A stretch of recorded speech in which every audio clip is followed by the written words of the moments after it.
कांपता शहर, हर क्षण दहशत। बेघर हो गई हूँ, जिंदगी भर की कमाई सब खत्म हो गई। यार हम यहाँ आपदा में फंसे पड़े हैं, क्या किया जाए? सब कहाँ जाए? सैकड़ों घरों में दरार। एक कॉल पर जो है 1,500 आदमी सड़क पर आ गए। तो इससे जो है स्थिति की संवेदनशीलता का, गंभीरता का पता चलता है। खौफ में 22,000 लोग, 90% जोशीमठ खतरे में। क्या तबाह हो जाएंगे 600 घर? जोशीमठ पर अब तक का सबसे बड़ा खतरा। जोशीमठ को बचाना है। नमस्कार, आप देख रहे हैं उत्तराखंड प्राइम और आपके साथ मैं हूं पूजा सचदेवा। एक शहर जो इस समय तबाही के मुहाने पर खड़ा है। जमीन के नीचे ऐसी हलचल हो रही है जिससे लोगों की नींद उड़ा रखी है। जोशीमठ की जहां मकानों में आ रही दरारें लोगों के लिए दहशत का सबब बनी हुई हैं। लोगों को आशंका है कि कहीं जोशीमठ शहर जमींदोज ना हो जाए।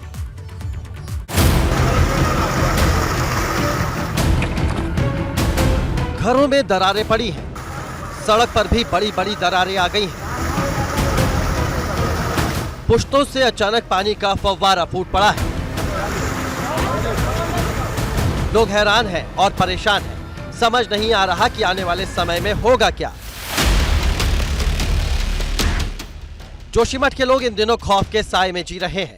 घरों में दरारें आने से हर पल खतरा बढ़ रहा है। सर्दी का मौसम है, आखिरकार लोग जाएं तो जाएं कहां?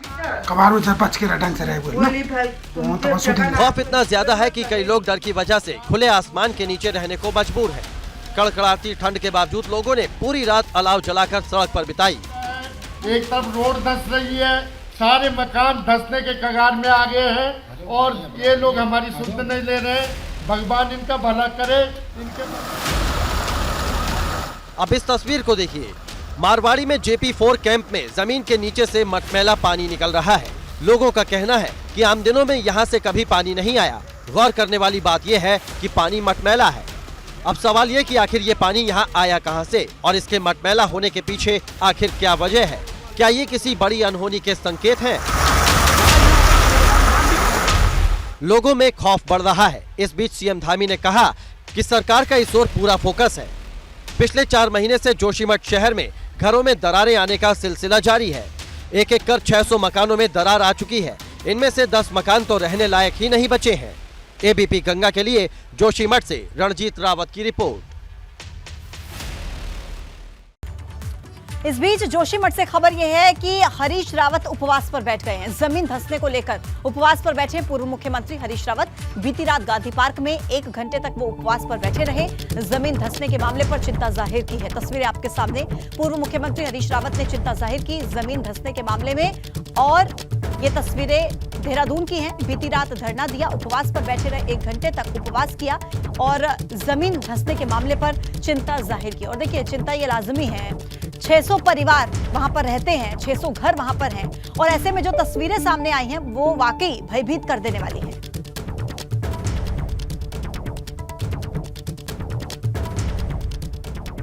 जोशीमठ के सामने अस्तित्व का संकट है और कितनी राज्य सरकार किस तरीके से उपेक्षा हो रही है, इसका एक सबसे बड़ा प्रमाण है कि दैवीय आपदा सचिव अब आज जो है जोशीमठ खबर लेने पहुंच रहे हैं।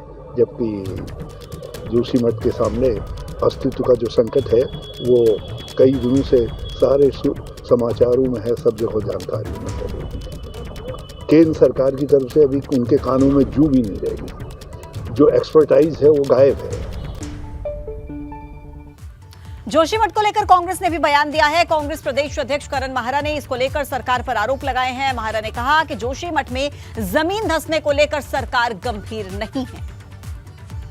बहुत देर कर दी और जब लोगों ने वहां मसाल जुलूस निकालने शुरू कर दिए, लोग सड़कों में बैठने शुरू हुए, लोगों के घर टूटने शुरू हुए, पुश्ते टूटने शुरू हुए, तब जाके अब सरकार की नींद खुली है। वहाँ के आदरणीय विधायक जी जो वर्तमान में हैं, भंडारी जी, और वहाँ के लोकल के लोग जब मिलने गए तो उनके संग जो व्यवहार यहाँ देहरादून में हुआ, जो उन लोगों से बातचीत के बाद पता चला, वो भी निश्चित ही खेदपूर्ण है।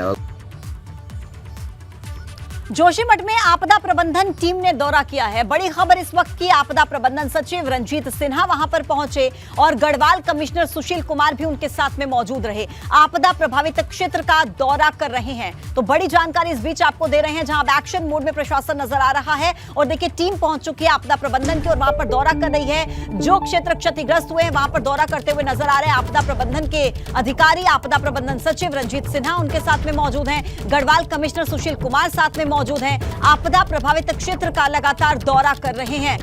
देखिए तस्वीरें आपको दिखाएंगे, जहां गढ़वाल कमिश्नर सुशील कुमार की मौजूदगी में आपदा प्रभावित क्षेत्र का दौरा किया जा रहा है, जायजा लिया जा रहा है। 600 से ज्यादा घरों में दरारें आ चुकी हैं। बेहद गंभीर यह मामला है और न जाने कितने लोगों की जान जोखिम में है और इसी को लेकर एक तरफ तो विरोध चल रहा है, प्रदर्शन चल रहा है, धरना देते हुए पूर्व मुख्यमंत्री उपवास पर बैठ गए और अपनी चिंता जाहिर करते नजर आ रहे हैं। तो दूसरी तरफ सरकार ये दम भरे कि एक्शन मोड में है। देखिए आज शाम को एक तरफ मुख्यमंत्री की मीटिंग होनी है 6 बजे और दूसरी तरफ आप देख रहे हैं कि आपदा प्रभावित क्षेत्रों का दौरा किया जा रहा है। ज्यादा जानकारी के साथ हमारे संवाददाता रवि कैंतुरा इस वक्त लाइव हमारे साथ जुड़ गए हैं। रवि, ये बहुत ही गंभीर मामला है और चिंता हर किसी की जायज है। 600 परिवारों पर संकट, किस तरीके से वहां पर आपदा प्रबंधन की टीम दौरा कर रही है और लोगों के रखरखाव के लिए, बचाव के लिए क्या व्यवस्थाएं आप देख पा रहे हैं? रवि। बिल्कुल पूजा, देखिए जोशीमठ के अस्तित्व पर संकट है और एबीपी गंगा ग्राउंड पर है। तमाम जो तस्वीरें हैं वो दिखा रहे हैं। मैं इस वक्त जहां पर मौजूद हूं, सबसे बड़ी जो वजह मानी गई, जो ग्रामीणों ने जो आरोप हैं कि एनटीपीसी की जो टनल बन रही है और जो हेलंग का जो बाईपास बन रहा है, वहाँ से सबसे ज़्यादा दिक्कतें हुई हैं। मैं कैमरा पर्सन मनवर से कहूँगा कि वो सामने पहले तो जोशीमठ की वो पहाड़ी दिखाएं, जिस पहाड़ी के ऊपर जोशीमठ बसा हुआ है। ये इस पहाड़ी पर जोशीमठ है और इसी पहाड़ी के ठीक नीचे अगर आप देखेंगे तो वहाँ पर एनटीपीसी का जो एक पावर हाउस है वो आपको सामने दिखाई देगा और इस पावर हाउस से ही एक बाईपास रोड है जो यहाँ से आगे के लिए कट रही है। फिलहाल इस निर्माण कार्य पर रोक लगा दी गई है। अभी हमें कुछ इनपुट मिले थे कि कुछ ग्रामीण यहाँ पर पहुँचने वाले हैं और ये आक्रोश जताएंगे कि यहाँ पर अभी भी निर्माण कार्य चल रहा है, लेकिन अभी हम मौके पर हैं। फिलहाल निर्माण कार्य रोका हुआ है और कोई निर्माण कार्य अभी फिलहाल यहाँ पर नहीं चल रहा है। ये जो बाईपास यहाँ पर बन रही थी, ये बद्रीनाथ धाम से जो आने वाले जो श्रद्धालु हैं वो जोशीमठ ना जाएं बल्कि सीधे इस बाईपास से चमोली पहुंच जाएंगे, उसलिए बन रहा था। लेकिन ये ठीक जिस तरीके से पहाड़ी के नीचे है, निर्माण कार्य इस वजह से रोके गए हैं ताकि जो भी यहाँ पर बातें चल रही हैं कि इस निर्माण कार्य की वजह से इस तरीके की दरारें यहाँ पर आई होंगी, एनटीपीसी की जो सुरंग बन रही है उससे ऐसी दरारें आ सकती हैं। जो पावर हाउस का पूरा निर्माण हुआ है, क्योंकि ठीक ये वही पहाड़ी है जो जोशीमठ जिसके ऊपर बसा हुआ है और ठीक उस पहाड़ी के नीचे पर निर्माण कार्य चल रहे थे। ब्लास्टिंग, लोगों ने कहा कि यहाँ पर ब्लास्टिंग हुई है, उसके बाद जो यहाँ पर जो दरारें हैं वो उनमें इजाफा हुआ है। यहाँ तक कि ये भी जानकारी मिली है कि जब कल से इस निर्माण कार्य को रोका गया है तो लोगों का ये कहना है कि उसके बाद दरारें नहीं देखी गई हैं। तो ये हालांकि अभी हम ऊपर जाकर फिर से दिखाएंगे कि वहाँ की क्या स्थिति अभी बनी हुई है, लेकिन ये बड़ा महत्वपूर्ण है अपने आप में कि किस तरीके से जो निर्माण कार्य है उनको रोका गया, क्योंकि लगातार ग्रामीण इसी बात को लेकर आक्रोशित थे कि जो निर्माण कार्य चल रहा है वो अब कहीं ना कहीं वहाँ पर दिक्कतें पैदा करने में सबसे बड़ा कारण जो है यही माना जा रहा है। ऐसे में अगर देखा जाए तो आज जहाँ मुख्यमंत्री एक हाई लेवल बैठक लेने वाले हैं और लगातार विपक्ष के तौर पर कांग्रेस हमलावर है, लेकिन मुख्यमंत्री की जो शाम की आज बैठक है पूजा, वो बहुत महत्वपूर्ण इसलिए हो जाती है क्योंकि जोशीमठ के अस्तित्व की बात है, इसके अस्तित्व को बचाना है। ये एक ऐसा शहर है जो कि शंकराचार्य ने बसाया था। मुख्यमंत्री की प्रतिक्रिया भी हमें मिल रही है। आपका बहुत धन्यवाद फिलहाल तमाम तस्वीरें और जानकारी हम तक पहुंचाने के लिए। तो देखिए इस पूरे मसले को लेकर अब मुख्यमंत्री पुष्कर सिंह धामी ने क्या कहा है वो आपको बता देते हैं। सरकार हालातों पर लगातार नजर बनाए हुए, ऐसा कहना है मुख्यमंत्री का। आपदा प्रबंधन सचिव और अधिकारी कैंप कर रहे हैं। सीएम पुष्कर सिंह धामी खुद भी जोशीमठ में जाएंगे। आज शाम को 6 बजे एक मीटिंग है और इस मीटिंग में उच्च लेवल के अधिकारी मौजूद रहेंगे, लेकिन उससे पहले मुख्यमंत्री का यह बयान, उन्होंने कहा कि सरकार लगातार हालात पर नजर बनाए हुए है। आपदा प्रबंधन सचिव और अधिकारी कैंप कर रहे हैं। मुख्यमंत्री पुष्कर सिंह धामी ने बताया कि वो खुद भी जोशीमठ जाएंगे और इलाकों का जायजा लेंगे। मुख्यमंत्री पुष्कर सिंह धामी का बयान। जोशीमठ को लेकर हम लोग लगातार नज़र बनाए हुए हैं, लगातार सभी से संपर्क में हैं।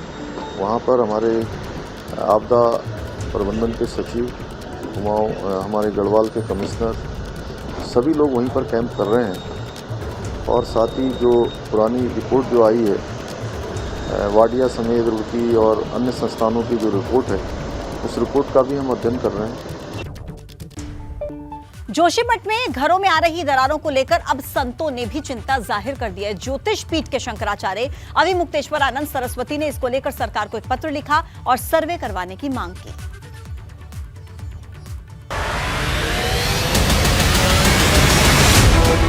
जोशीमठ शहर के अस्तित्व पर खतरा मंडरा रहा है। घरों में आ रही दरारें लोगों के साथ ही अब संतों के लिए भी चिंता का कारण बन गई हैं। सवाल इस धार्मिक शहर को बचाने का है जो आदि गुरु शंकराचार्य की तपोस्थली भी रही है। इस पर ज्योतिष पीठ के शंकराचार्य स्वामी अविमुक्तेश्वरानंद सरस्वती ने भी चिंता जाहिर की है। पिछले लगभग 8-9 महीनों से वहाँ पर भूदशाओं की खबरें आ रही थी, संकेत मिल रहे थे, लेकिन पिछले 10-15 दिनों से ये भूदशाव बहुत तेज़ी से बढ़ रहा है।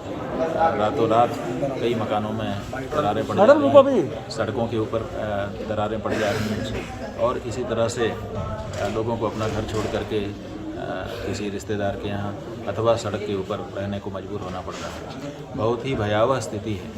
तो ऐसी परिस्थिति में इस समय की जो तात्कालिक आवश्यकता है वो ये है कि वहाँ पर अध्ययन करने के लिए विशेषज्ञों के दल भेजे जाएं ताकि वो अध्ययन करें कि आखिर ये किस कारण से हो रहा है। जोशीमठ शहर को बचाने के लिए सरकार को पत्र लिखा गया है जिसमें सरकार से मांग उठाई गई है कि शहर को बचाने के लिए फौरन एक्शन लिया जाए। हमारी ये मांग है सरकार से कि अब बिल्कुल भी इसमें विलम्ब नहीं होना चाहिए और अतिशीघ्र जो है इस घटना का पुनरावृत्ति न हो, कोई ठोस उपाय किए जाने की बहुत ज़रूरत है। पहला पहलू ये है। दूसरा ये है कि जोशीमठ जो है सारे संसाधनों से युक्त सीमांत इलाका है और जोशीमठ से 100 किलोमीटर की दूरी पर भारत तिब्बत सीमा शुरू होती है बाड़ाहोती में और इसलिए भी ये सामरिक रूप से अति महत्वपूर्ण है। और यहाँ पर सेना का मुख्यालय है, गढ़वाल स्काउट्स है, आईटीबीपी की बटालियंस है। लोगों के साथ ही अब संत भी जोशीमठ शहर को बचाने की मांग उठा रहे हैं, मगर सबसे बड़ा सवाल यह है कि आखिरकार इस धार्मिक शहर को किसकी नजर लग गई है? क्या ये कुदरत का कहर है या फिर इंसानी दखल का नतीजा? एबीपी गंगा के लिए देहरादून से पंकज राणा की रिपोर्ट। और जोशीमठ प्रशासन ने भी राहत और बचाव के काम शुरू कर दिए हैं। प्रभावितों को नगर पालिका के रैन बसेरों में शिफ्ट किया गया है और जमीन धंसने से क्षतिग्रस्त होटल्स को खाली करवाकर उन होटल्स में पर्यटकों के रुकने पर पाबंदी लगा दी गई है। इसी के साथ ही जोशीमठ में औली जाने वाले रोपवे के संचालन को भी सुरक्षा की दृष्टि से अभी बंद कर दिया गया है। मेरे साथ सचिव आपदा प्रबंधन और उसके साथ विशेषज्ञों की एक टीम भी आई है जिसमें जीएसआई के निदेशक हैं, आपदा प्रबंधन के अधिकारी हैं, एनडीआरएफ के अधिकारी हैं और वाडिया इंस्टीट्यूट के अधिकारी आ जा रहे हैं। इसके अलावा रुड़की आईआईटी रुड़की के अधिकारी हैं। तो ये सारी विशेषज्ञों की टीम आई है। तो हमने कल भी निरीक्षण किया है, आज भी करेंगे ताकि जो भी यहाँ की कठिनाइयाँ हैं उनका अध्ययन किया जा सके।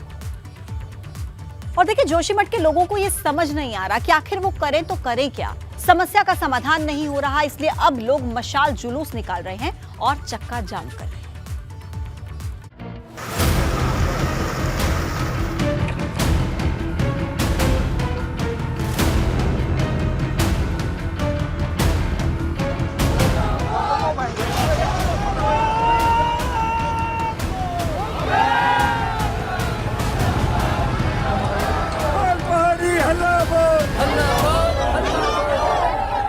हाथों में मशाल लेकर सड़क पर उतरे जोशीमठ के ये लोग सरकार से अपने आशियाने को बचाने की गुहार लगा रहे हैं।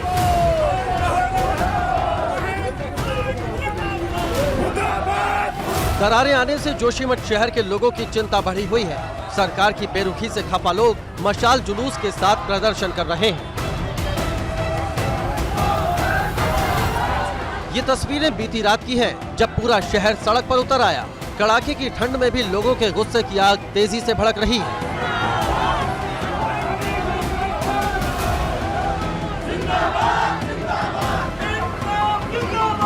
गुस्साए लोगों ने नटराज चौक से लेकर मारवाड़ी तिराहे तक मशाल जुलूस निकाला।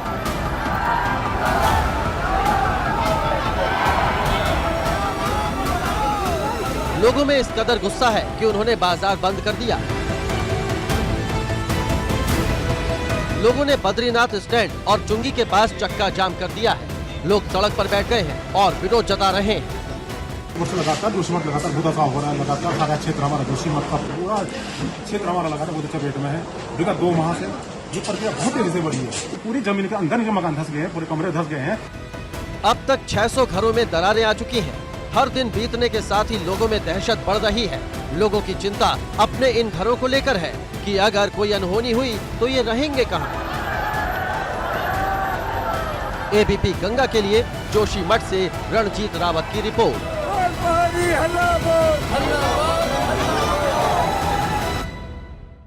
हल्द्वानी में रेलवे की जमीन पर अतिक्रमण के मामले में सुप्रीम कोर्ट का फैसला आने के बाद लोग राहत महसूस कर रहे हैं। लोगों को यह डर था कि अगर सुप्रीम कोर्ट का फैसला उनके खिलाफ आया तो वो कहां पर जाएंगे, और इसीलिए लोग अब सुप्रीम कोर्ट का शुक्रिया अदा कर रहे हैं।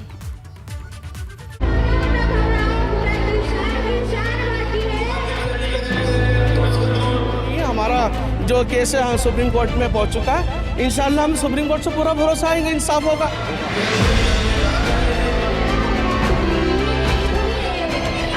यहाँ सच्चाई की जीत हुई है। सत्य में जीतने पे हमारा विश्वास था और उसमें हमें कामयाबी मिली।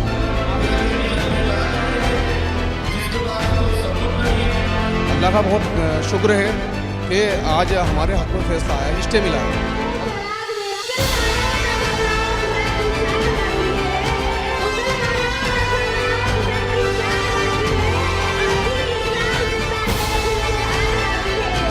ये दुआ खुदा की इबादत में है।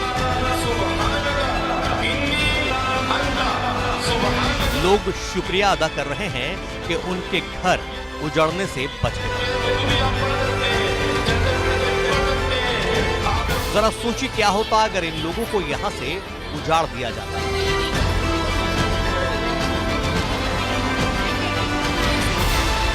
सुप्रीम कोर्ट के फैसले से बनभूलपुरा और गफूर बस्ती के लोग राहत महसूस कर रहे हैं।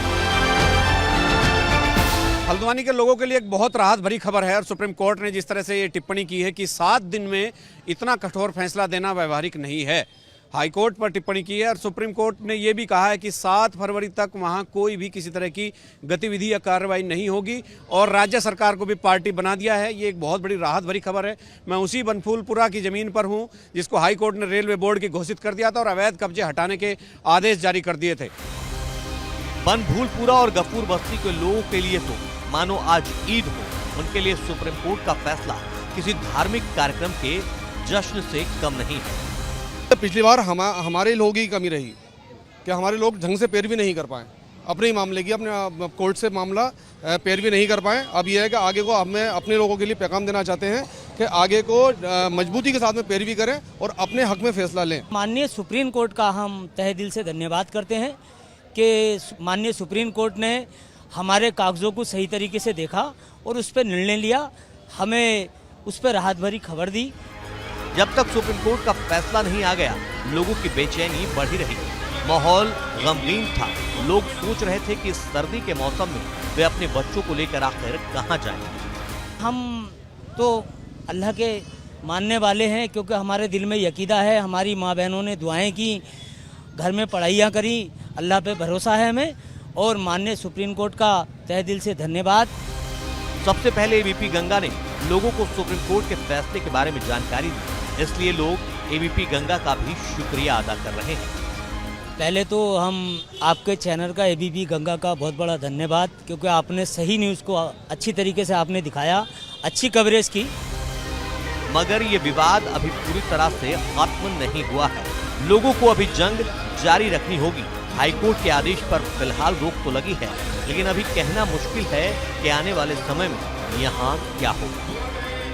नैनीताल हाईकोर्ट ने जिस तरीके से 7 दिन के अंदर उन तमाम सारे लोगों को विस्थापित करके और जो अवैध अतिक्रमण है उसको ढहाने का आदेश दिया था, इसके खिलाफ सुप्रीम कोर्ट ने स्टे लगा दिया है और उत्तराखंड सरकार से और रेलवे से साफ तौर पे पूछा है कि कैसे इस जनसंख्या को वहां से विस्थापित करेंगे। इसके साथ साथ मामले की अब अगली सुनवाई 7 फरवरी को होगी। वहीं अब मामले में राजनीति भी काफी तेज हो गई है क्योंकि कांग्रेस पार्टी लगातार कह रही कि उत्तराखंड सरकार मजबूती से पक्ष नहीं रख रही है और ये वहां के लोगों के साथ अन्याय है। वहीं उत्तराखंड सरकार लगातार कह रही है कि उन नागरिकों के साथ है और कोर्ट का जो भी आदेश होगा उसका वो अक्षरशः पालन कराएगी। कृष्ण वीरपाल रावत के साथ अविनाश तिवारी, एबीपी गंगा, दिल्ली। हल्द्वानी में रेलवे की जमीन पर बसे करीब 4,360 घरों पर हाईकोर्ट के ध्वस्तीकरण के आदेश पर सुप्रीम कोर्ट ने जैसे ही स्टे का ऑर्डर दिया, वैसे ही लोगों में खुशी की लहर दौड़ गई। कल तक जहां गम का माहौल था, आज की सुबह यहां पर ईद के जैसा माहौल नजर आया और लोगों ने एक दूसरे को मिठाई खिलाई। हम सब लोग साथ में पढ़ने जा रहे हैं, वहीं हमारी कोचिंग है, स्कूल भी वहीं पर है। अगर स्कूल चला जाएगा तो हमारा फ्यूचर का क्या होता है, मतलब हम वहीं स्कूल में पढ़ते हैं और बहुत सारी लड़कियां पढ़ती हैं, उन सबके फ्यूचर का क्या होता है। आज सुप्रीम कोर्ट ने राहत दे दी है आप लोगों को। अब हमें बहुत ज़्यादा खुशी है, मतलब लोगों को। नहीं तो आज की सुबह अच्छी नहीं होती अगर सुप्रीम कोर्ट का फैसला हम लोगों की तरफ से। न्यायालय का जो फैसला आया हमारे हक में आया है, लेकिन उसके साथ साथ अगर फैसला कुछ और होता तो आज की जो सुबह है वो कुछ और तरीके से होती, चेहरे पे उदासी होती। लेकिन आज जो चेहरे पे जो खुशी है वो कोर्ट के फैसले से ही, और कोर्ट के फैसले का हम सम्मान करते हैं। अतिक्रमण के मामले पर सुप्रीम कोर्ट के फैसले पर मुख्यमंत्री पुष्कर सिंह धामी का बयान आया है। मुख्यमंत्री ने कहा कि सरकार ने पहले ही कहा था कि मामला सुप्रीम कोर्ट में है और जो भी फैसला होगा सरकार उसी हिसाब से काम करेगी। तो रेलवे की भूमि है और रेल विभाग माननीय हाईकोर्ट में और माननीय उच्च न्यायालय में जो भी उनका फैसला, जो भी उनका मुकदमा था वो चल रहा था। और राज्य सरकार की तरफ से हमने पहले ही कहा है कि जो भी न्यायालय का आदेश होगा हम उसके अनुरूप आगे कार्रवाई करेंगे। पूर्व विधायक भीमलाल आर्य ने हरीश रावत पर गंभीर आरोप लगाया। भीमलाल आर्य ने कहा कि हरीश रावत की वजह से कांग्रेस की स्थिति हुई है। भीमलाल आर्य ने यह भी आरोप लगाया कि हरीश रावत ने उनके साथ विश्वासघात किया। हरीश रावत जी ने उत्तराखंड से कांग्रेस को पूर्णतः निपटा दिया है। अब कोई आसार कांग्रेस के नहीं है और हरीश रावत जी की पद के प्रति जो उनकी लालसा है, मुख्यमंत्री बनने की जो उनकी लालसा थी, इस लालसा ने कांग्रेस को उत्तराखंड से समूल समाप्त करने का कुचक्र रचा था और वो रच गया है। अंकिता भंडारी हत्याकांड में गुरुवार को भी आरोपियों के नार्को टेक्स्ट पर फैसला नहीं आ सका है। दोनों पक्षों की दलील सुनने के बाद कोर्ट ने इस फैसले को सुरक्षित रखा। आरोपियों के नार्को टेस्ट पर अब 10 जनवरी को यह फैसला आएगा। उम्मीद थी कि गुरुवार को फैसला आए, लेकिन गुरुवार को भी फैसला नहीं आया। अब नार्को टेस्ट पर 10 जनवरी को फैसला आएगा। एक प्रार्थना पत्र माननीय न्यायिक मजिस्ट्रेट के यहाँ दिया गया और यह कहते हुए दिया गया कि हमें कुछ इस सापेक्ष में रूलिंगें पेश करनी है, तो कोर्ट ने उसको स्वीकार करते हुए उसमें 10 तारीख के लिए निर्णय की तिथि लगा दी है।